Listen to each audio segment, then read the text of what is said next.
Okay, hey guys, so today I would like to talk about the new show called Dark Matter by Apple TV. Now, let me start by saying that personally, I'm all on board with the Apple TV game. I think they make really good TV shows. You have some people here and there that go like, oh, nobody's watching. I disagree. They got some really, maybe some of the best shows in recent years, you know?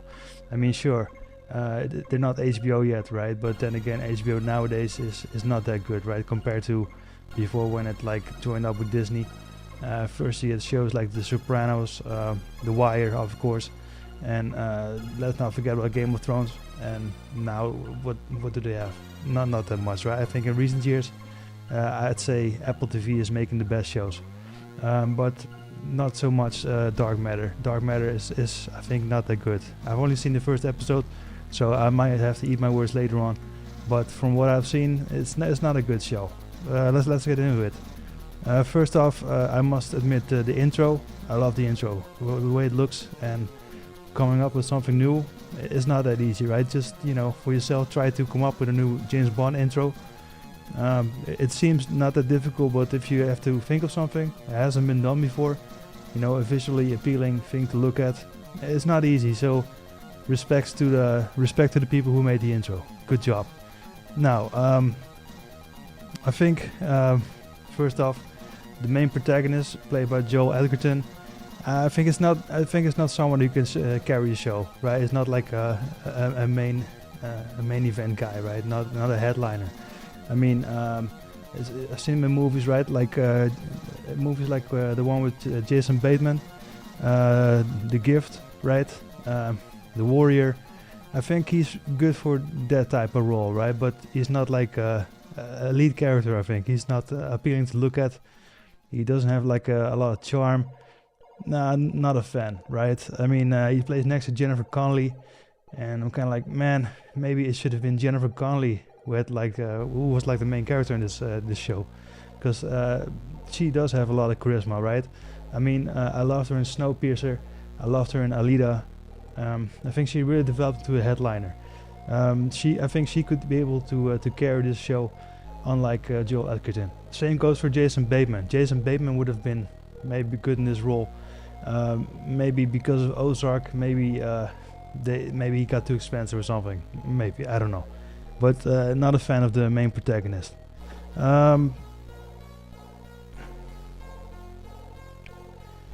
The show starts off with kind of like a rushed family situation, right? Like introduce the happy family, everybody loves each other, no problems, and it kind of feels forced, rushed, and same thing with the intro. Come up with something, come up with an original way to introduce them without being forced.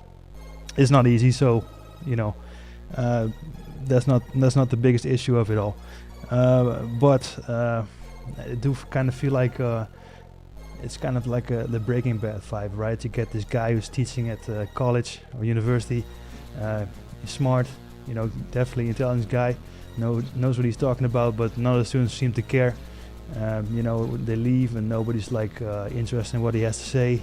And he got this friend of his who gets a big break, right? He gets picked up by some company, so he gets funding, and it kind of feels like the main protagonist he misses out. Maybe even jealous, and again, it kind of feels like the Breaking Bad vibe, but again, he doesn't have the same kind of charisma, right? So not off to a good start, I think. Then we get to the alternate universe. His partner right there, the actress who plays like Jennifer Connelly in the alternate universe. Also not really an actress that is very appealing, I think. I mean, she's not bad, but she doesn't have that X factor, that charisma that you want to see, right? Then you get to the scene where he gets kidnapped by the guy with the mask, and as soon as they get into the car, it's kind of obvious that it's him, right? For the viewer anyway, because the main guy, he's like, what's going on? Who can this be? You see him thinking like, is it somebody who has a problem with me? Who could this possibly be? But he cannot come up with anyone, right? So obviously, probably he doesn't have like an enemy or someone he has huge issues with. And this guy, he just comes up with the birthday of his father, in reverse. So yeah, for the viewer, obviously, yeah, that's him, right? And luckily they don't wait with the reveal. The same episode we get to see that yeah, it is him. So it's not like in episode 3 or 4 like, oh my god, it's him. No, that's out of the way, and that's a good thing. Then I don't have much to complain about the looks of the show.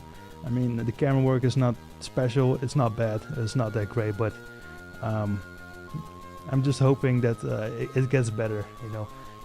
Episode 1 didn't leave a good impression. Usually with a pilot, you know, it kind of decides if a show gets greenlit or not.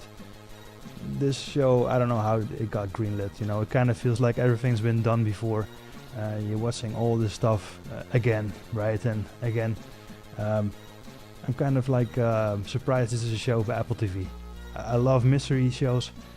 They got this other one, Severance, right? That show is brilliant. It's also mysterious. Apple show, I think it's... you got the other one, Silo, right? Also has a lot of mystery. It's more sci-fi like this show. Severance as well, actually. But yeah, those are the top-notch shows that I can recommend everybody should watch. And this show is not on par with that, I think. It doesn't have like the appeal to watch more episodes. Obviously, I'm going to watch some more episodes. I'm going to watch episode 2 after I post this video, probably. But I'm not looking forward to it. Maybe the first 2 episodes together are supposed to be the pilot, and the second episode, you know, it just makes me eat my words immediately. I hope so, because you know, I need some good shows. It's been a tough few years ever since COVID hit, right? So I'll watch episode 2. So I'm gonna watch episode 2 tonight. Let me know in the comments. You know, what do you think? Is this a good show? Is it not a good show? Why am I wrong about it? I'm curious to know, because honestly, I don't see it, how this show got produced. But you know, let's hope for the best, man. Because I could definitely use a good show again. You know, we'll see what happens after episode 2, right? Episode 3. But for now, I gotta say, not so good, Al.